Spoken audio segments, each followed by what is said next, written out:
"I don't talk much, mister, but I can cook." The lonely rancher looked at her, then said, "You're hired, and you're home." New Mexico Territory, late summer of 1879.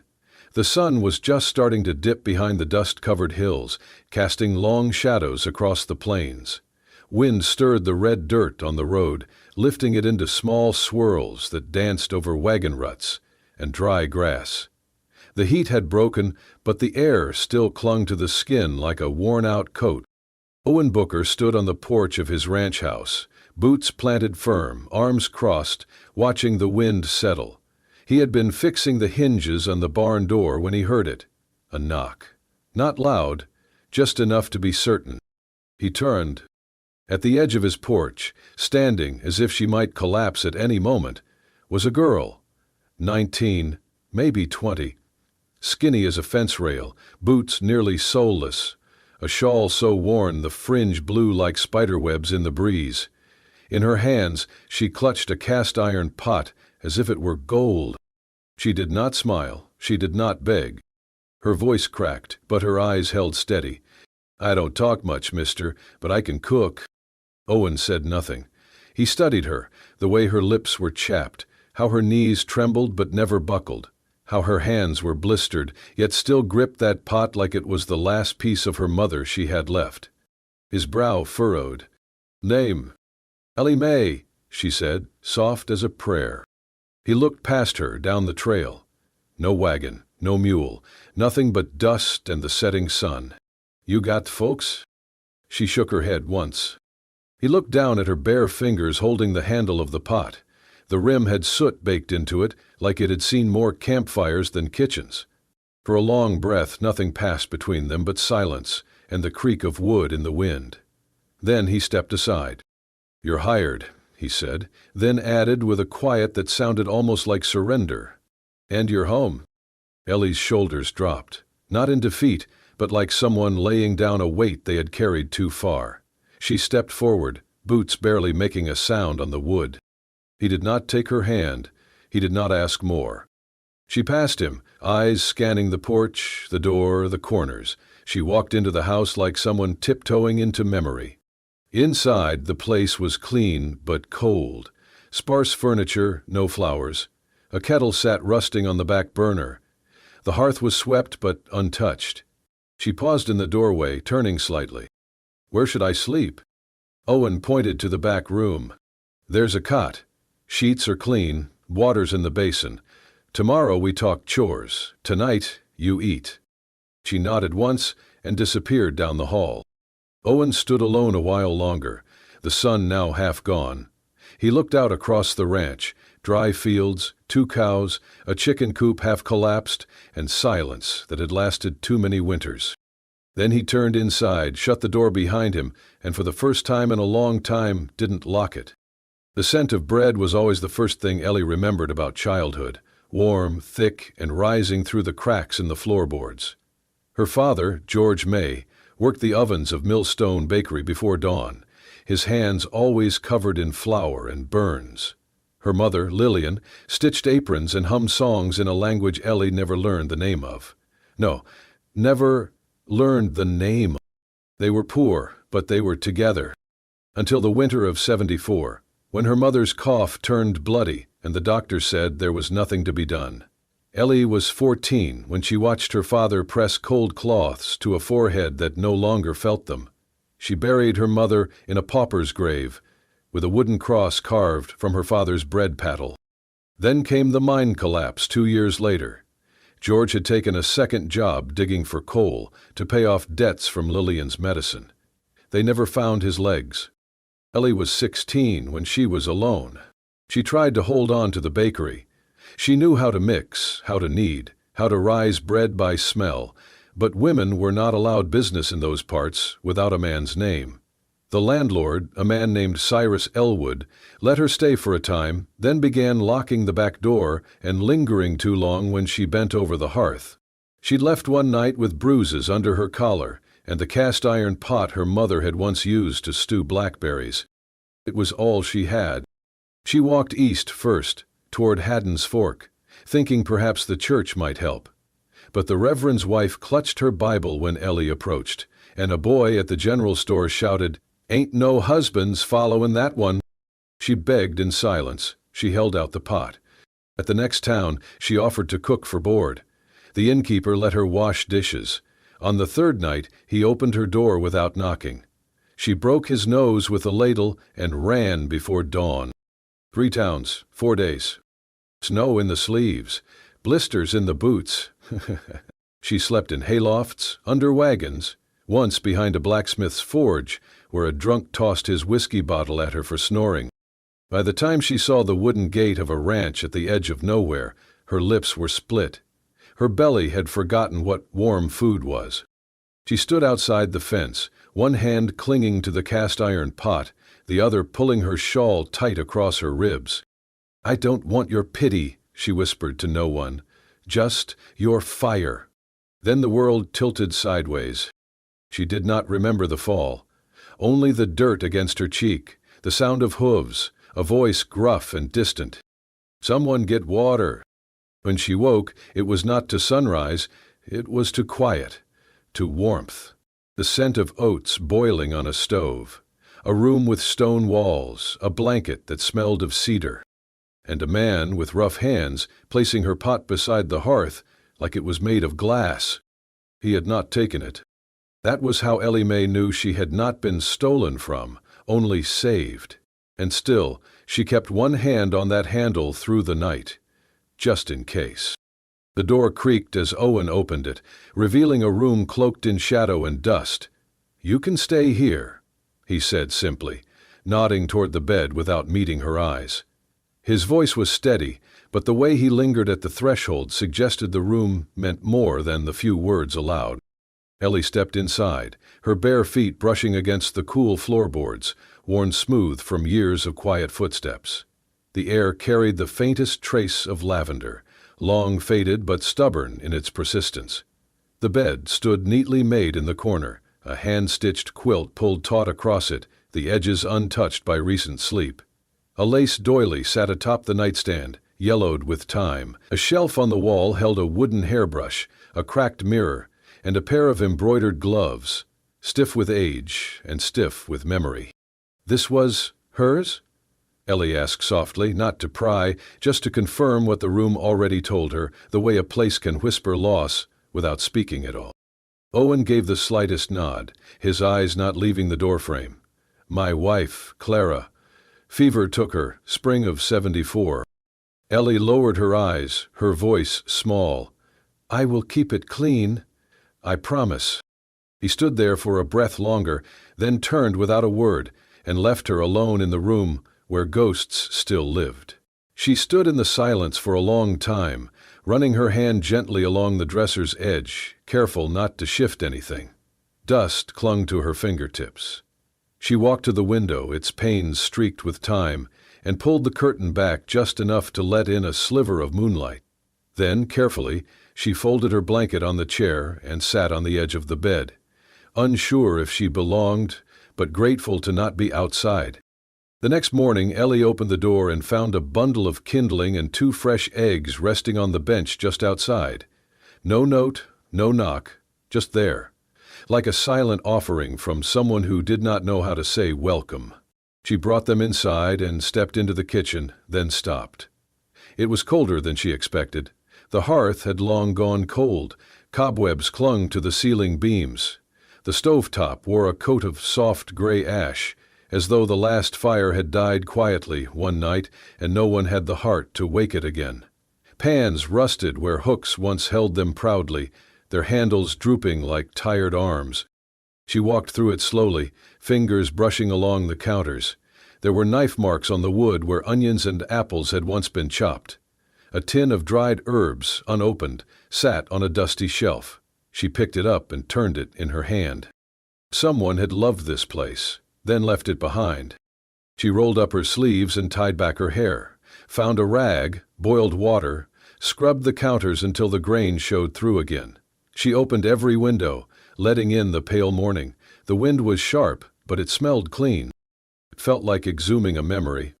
She found a chipped blue bowl tucked in the back of a cupboard, washed it twice, then cracked the eggs into it. Her hands shook, but the rhythm of whisking settled her. She added salt from a jar nearly full, chopped onions finely, and moved like someone who had always known how to work with fire and hunger.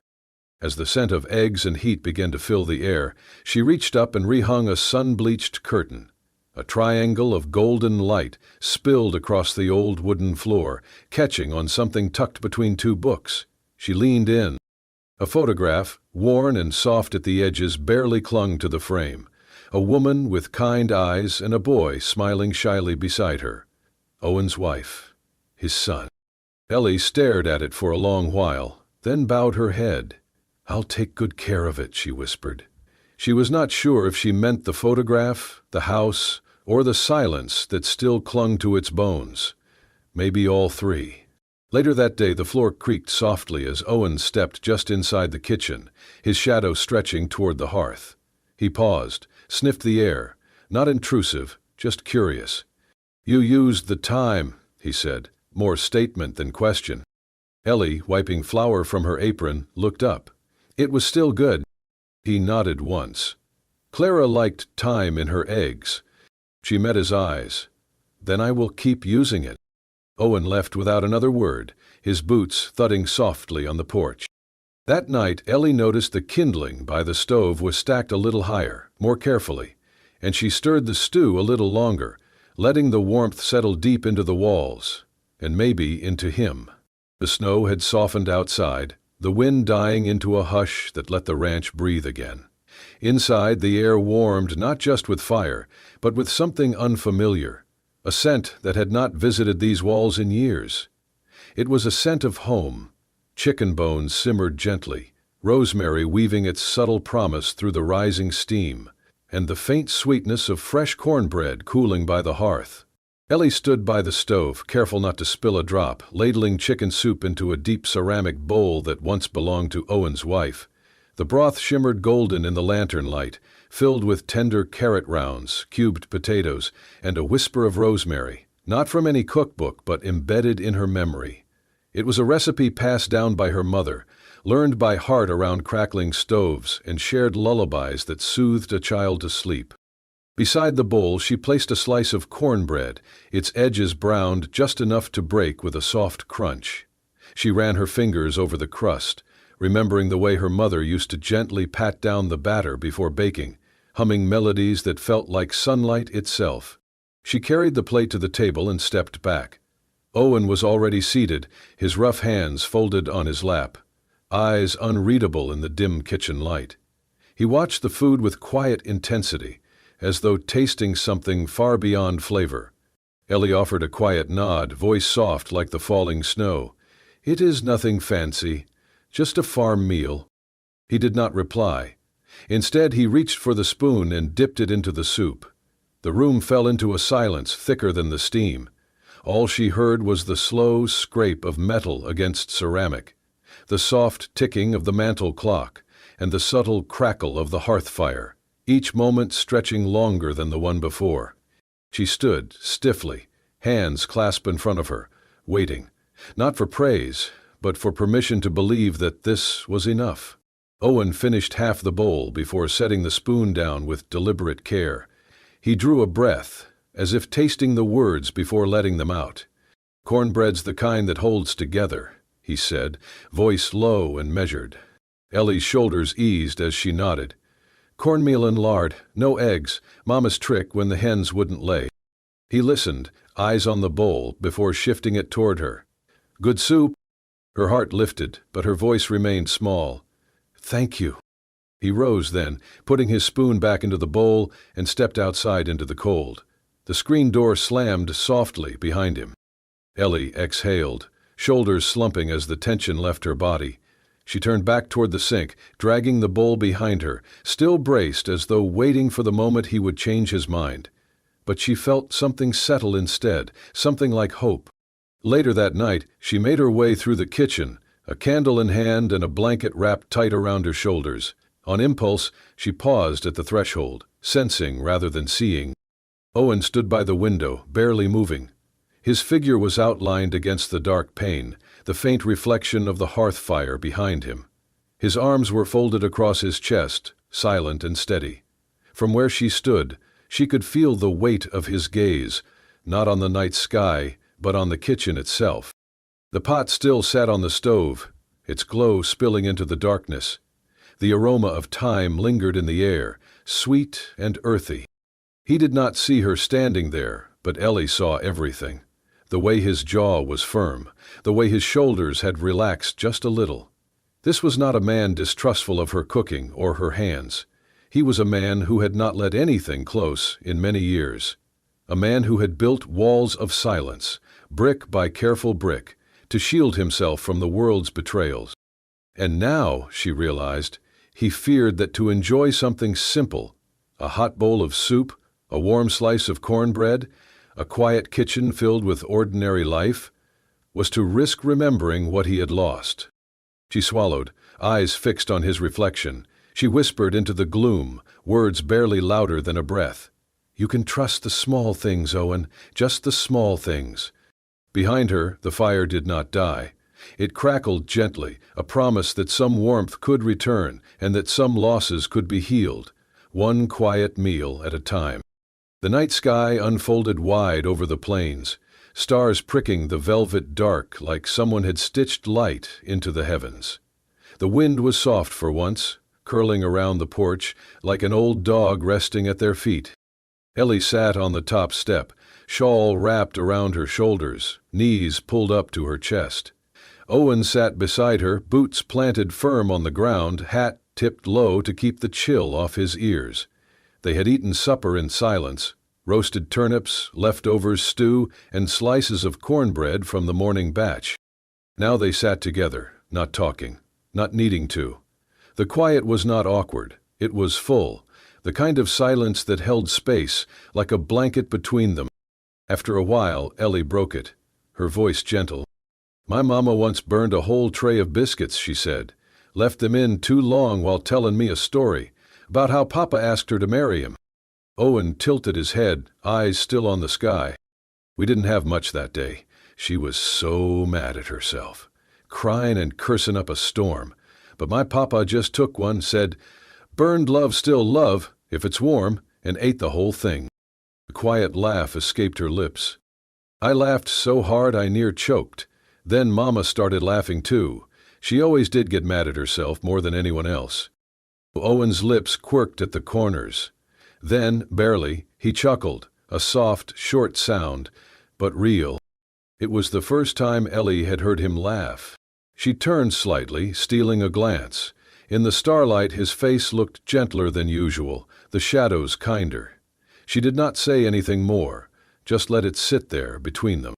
When the night deepened and they stood to go inside, Owen paused by the door.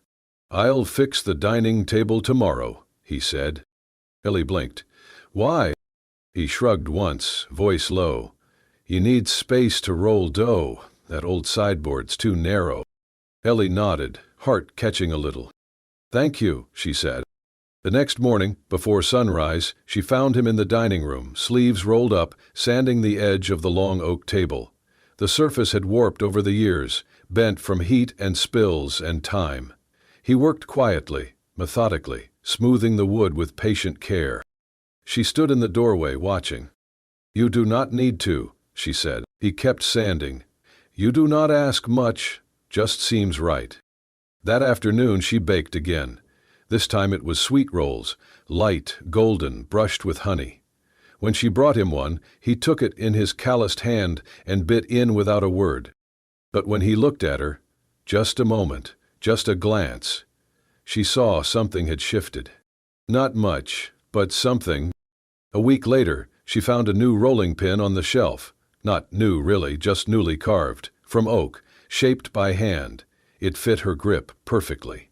There was no note, no mention of it, but she knew.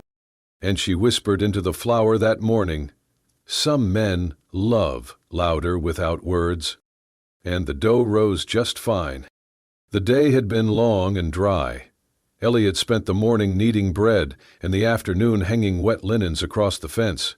The wind tugged them like restless hands, and she could feel a storm was building, though the sky stayed blue. By sundown, she was in the kitchen, dusting flour from her apron when the knock came. Not on the front door, on the side gate. 3 slow raps against the wooden post, then silence. Owen was still out in the pasture, checking the irrigation ditch. Ellie stepped out onto the porch cautiously, a rag in hand, her heart thudding like it always did when the world felt too quiet. A man stood at the gate, tall, lean, with a crooked smile that held no kindness. "Well, I'll be," he said. "Ain't this a surprise?" Ellie froze. His name was Silas. He had lived 2 rooms down from her in the boarding house back in Junction Hollow, one of the places she had fled through on her way west. He had never touched her, but he had looked, spoken too sweet, smelled like sweat and sour whiskey. He had offered her things she never asked for, then turned cruel when she refused. "I was just passing through," he said, stepping closer. "Saw the smoke from the chimney. Thought maybe someone here had a plate to spare. Didn't think I'd find you, of all people." Ellie gripped the rag tighter. "Thought you was gone for good," he said, eyes scanning the yard, the porch, the table behind her. "But look at this. Fresh laundry, porch flowers, and a clean dress. You must be doing all right for yourself." She opened her mouth, but nothing came out. "You still cooking? I remember that stew you made for the old widow on the 2nd floor. Smelled like Sunday supper." Silas leaned in slightly, his tone dropping lower. "Funny, you never said goodbye when you left. Thought we was friends." Ellie took a step back. And then, bootsteps, firm, purposeful. Owen. He had returned from the pasture, silently, like the land itself had warned him. His shirt was damp with sweat, one glove half pulled off. His eyes locked on Silas. He did not speak for a moment, just moved to stand beside Ellie. Then he did something she would never forget. Without a word, he placed his hand gently on her shoulder. A small gesture, but it said everything. When he finally spoke, his voice was quiet but steady. "She's not going anywhere," he said. "She works here. She belongs here." Silas blinked. The charm on his face flickered, then vanished. "Well, I didn't mean nothin' by it," he muttered, backing up a step. "Just passin' through." He tipped his hat. "Good luck to you, Miss Ellie." Then he turned and walked off into the dust. Ellie stood still, her breath caught somewhere between her chest and throat. Owen said nothing more. He did not tighten his grip, did not look down at her. Just kept his hand there for a few seconds longer, then let go and stepped back, giving her space. She turned to him. "Thank you," she said, voice shaking. "You do not owe me thanks," he replied. "A good cook deserves a safe kitchen." But his eyes said more than that.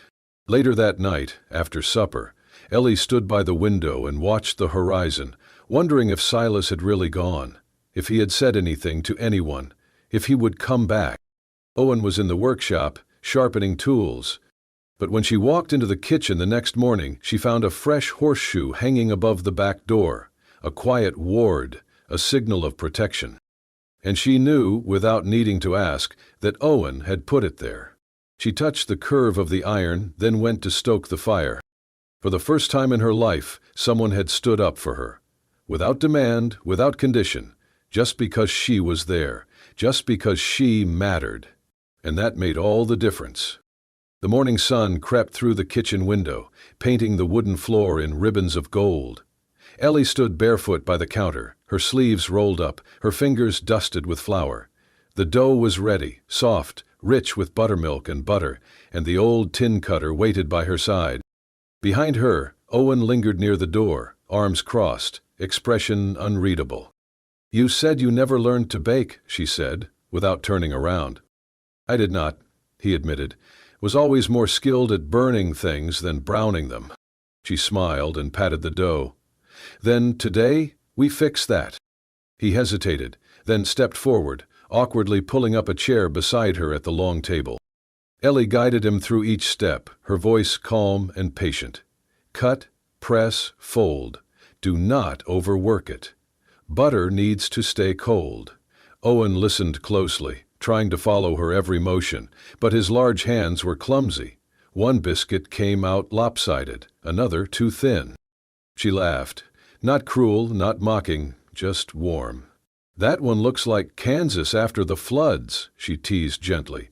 He looked at it, tilted his head, and chuckled under his breath. "Still better than the last one." "Progress," she said, eyes gleaming.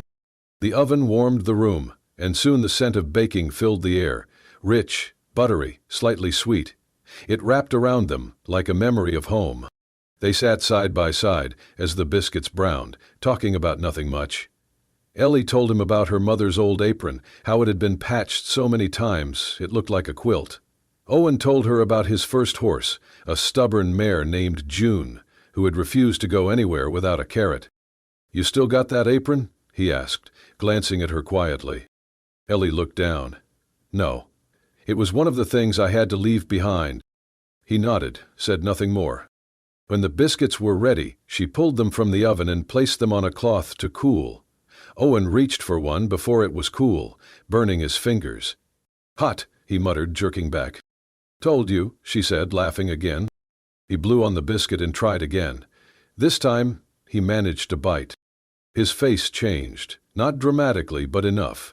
"It's good," he said, as if surprised. "Of course it is," she said with mock offense. "What'd you think? I've been feeding you all these weeks."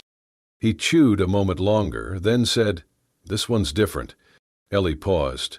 "How so?" "It tastes like something new," he replied. "Not just food, like the start of something. I don't know." So she blushed and looked down at her hands. The next morning, Ellie came into the kitchen expecting the usual, firewood, eggs, maybe a small jar of preserves. But something else waited for her. A small bundle, wrapped in twine, sitting neatly at the center of the table. She unwrapped it slowly. Inside was a bunch of wildflowers, clover, sage, 2 early daisies, and something purple she did not recognize. No note. No name. Owen came in a minute later, his boots heavy on the floor. He did not say anything at first, just walked to the sink and washed his hands. Then, as he dried them, he nodded toward the flowers. "For the kitchen," he said simply. "That smells like life again." Ellie turned to him, her fingers brushing the petals. "Thank you," she whispered. He nodded once, then went back outside. Later that day, she found herself humming while she kneaded dough. The song was something her mother used to sing when she thought no one was listening. Ellie had not thought of it in years, but now it rose to her lips without effort. That evening they sat on the porch, watching the sky turn gold behind the hills. Neither said much, but Ellie noticed how Owen's arm rested just a little closer than before, how he glanced at her when he thought she wasn't looking, how he exhaled like a man beginning to breathe again. In the fading light, she looked at him. "You ever think about what it means to stay?" she asked quietly. He tilted his head. "Meaning?" She shrugged. "Most people I've met, they run. Run from places, run from themselves, run from what they lost. But this place, it feels like staying might not be the same as being stuck." He looked at her for a long time. "I've been stuck before," he said. This don't feel like that." She smiled, soft and slow. "No, it don't."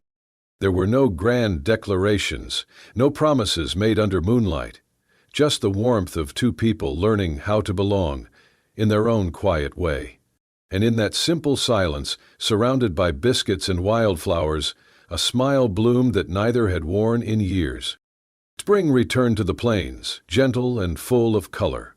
The wildflowers came first, scattered tufts of purple and yellow across the ridge, and then the grass, green and forgiving after a long, wind-bitten winter. The ranch, once so quiet it felt haunted, now hummed with simple rhythm. Fences mended, soil tilled, biscuits rising before sunrise. The kitchen had changed the most. It was no longer just a place to eat, it was alive with conversation, laughter, and smells that made even the coldest mornings feel warm. Ellie Mae stood by the window, her hands still dusted with flour. She watched Owen across the yard, hammering a new beam into the porch rail. His shirt clung to his back, streaked with sweat and sawdust. She smiled faintly. Then, Her smile faded. A letter sat folded on the table behind her. An offer. The mayor's wife from town had come by last week, tasted Ellie's peach cobbler, and said it was better than anything this side of Abilene. She had a storefront open, a small kitchen in need of a baker. A chance to start her own shop, her own name above the door. Ellie had never had that. Never had much of anything. And yet, she baked one last loaf before dusk, a golden-crusted sourdough, her mother's recipe. That evening, she found Owen on the porch, gazing out over the fields. She sat beside him, placed the loaf between them, and spoke quietly. "I was thinking I might go," she said. "Town's got a kitchen with my name waitin', stove that works, real customers." Owen nodded slowly. He looked at the loaf, then at her. "You should," he said, "if that's where your heart's leanin'." Ellie swallowed. "It's not about heart, it's about not missing what might be mine." "I understand." He stood and stepped off the porch, walking back into the house without another word. She sat there alone for a long time, the bread untouched, the night colder than it had been all week. The next morning, just after sunrise, Owen stood in the barn tying up bundles of rope when he heard footsteps behind him. Ellie's voice came soft but certain. "I made it to the edge of town," she said. He turned. She stood there, still in her apron, a warm loaf tucked beneath one arm, a travel sack nowhere to be seen. "But when I saw the sun hit that ridge, I just couldn't go." Owen took a step toward her, eyes searching. "I'm not leaving," she continued, holding out the loaf. "Not unless you fire me." Owen looked at her. For a moment, neither of them moved. Then he reached into his pocket, pulled out something small, wrapped in an old cloth, worn thin from years of being kept close. He unfolded it. A silver ring, modest, scuffed with age, but clean, whole. He placed it in her flower-streaked hand. "Then you're not just hired," he said, voice low and rough. "You're home." Ellie blinked quickly. Her fingers closed around the ring. "I hope you like biscuits every day," she whispered. He smiled. "As long as they come with you." The sun rose higher, casting warm light over the ranch house, the old fence, the kitchen window with its patched curtains. Birds chirped in the distance. Somewhere a windmill creaked. Inside the kitchen the fire crackled. 2 mugs of coffee waited, and on the table beside them a single wildflower in a mason jar. It was not a grand proposal. There were no candles, no music, no lace. But it was love, as sure as anything ever was. Love in the shape of a warm loaf, a silver ring, a place by the fire, and a man who did not say much, but who had said enough. Because sometimes your home is the only vow you need. If this story stirred something in your heart, the silence of a man's love, the strength of a woman's will, the warmth of a home built from nothing but kindness, then there are more tales waiting for you on this journey through the old American frontier. Subscribe to Wild West Love Stories for more timeless romances born from dust, wind, and quiet devotion. Stories where words are few, but hearts speak volumes. Where love is not just felt, it's earned. Because, out here in the West, even the loneliest souls can find their way home, one firelight night at a time.